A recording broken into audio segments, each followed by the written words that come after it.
The dashboard clock glowed faintly past 10. A two-tone Chevrolet idled on a narrow shoulder where pavement crumbled into pine scrub, somewhere in the American Midwest or South. The radio played low, big band horns dissolving into a local news break. The announcer's voice sliced through static. An escaped convict nearby, convicted of rape and robbery, one hand gone, replaced by a hook. Inside the car, the couple froze. The girl reached for the ignition. The boy paused, engine revving once in irritation. Gravel spun under tires. They did not glance back. 14 years passed. On November 8, 1960, readers across the country opened newspapers to the Dear Abby column. A teenager's letter appeared there, word for word as it had been told in back seats and at sleepovers since at least 1959. If you are interested in teenagers, you will print this story. I don't know whether it's true or not, but it doesn't matter because it served its purpose on me. A fellow and his date pulled into their favorite lover's lane to listen to the radio and do a little necking. The music was interrupted by an announcer who said there was an escaped convict in the area who had served time for rape and robbery. He was described as having a hook instead of a right hand. The couple became frightened and drove away. When the boy took his girl home, he went around to open the car door for her. Then he saw a hook on the door handle. The letter closed with a small promise. The writer would never park to make out again. Folklorist Jan Harold Brunvand tracked the tale spreading orally among high school students by the late 1950s, already polished from repetition in the dark. No matching police reports surfaced. No hospital record showed an escaped patient missing a hand. No mechanic noted a hook ripped free and left on chrome. Still, the story traveled, from dashboard to dashboard, campfire to basement rec room. The hook remained the constant, cold, curved, left behind like evidence that refused to vanish. In some tellings, the radio warned of a mental patient. In others, a scratching came from the roof. The ending never shifted, metal catching metal, then abrupt quiet.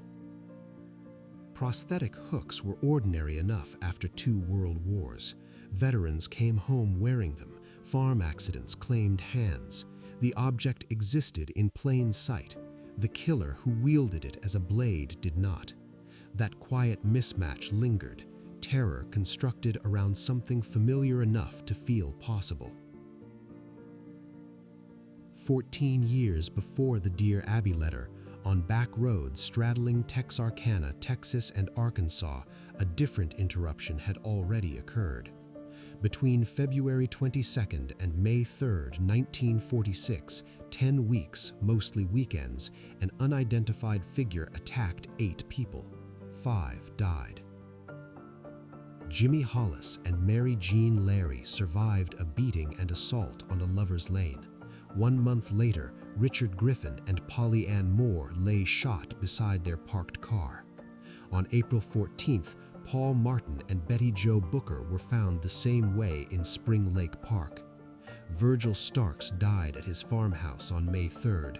His wife Katie lived through a gunshot wound.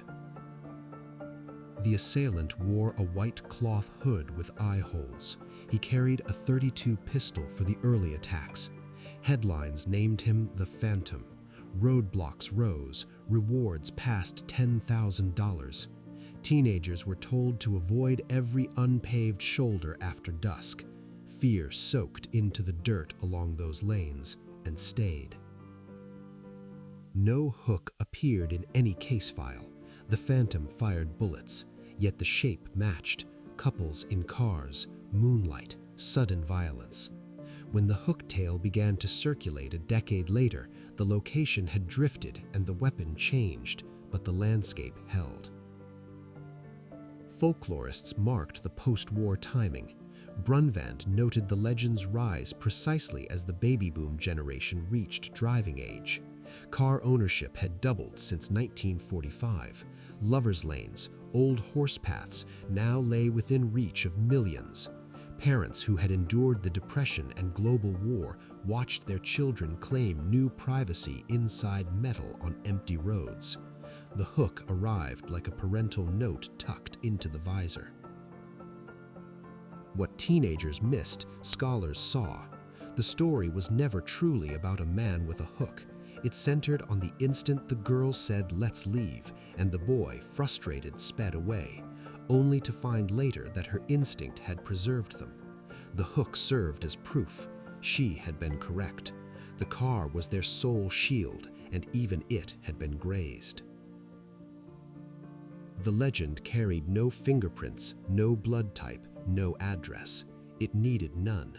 It asked only for the memory of real headlights cutting across real fields where 5 bodies had lain, and the unspoken recognition that some threats arrive wearing nothing remarkable until the telling decides they do. Somewhere tonight, on a shoulder without a name, the radio still drifts between stations.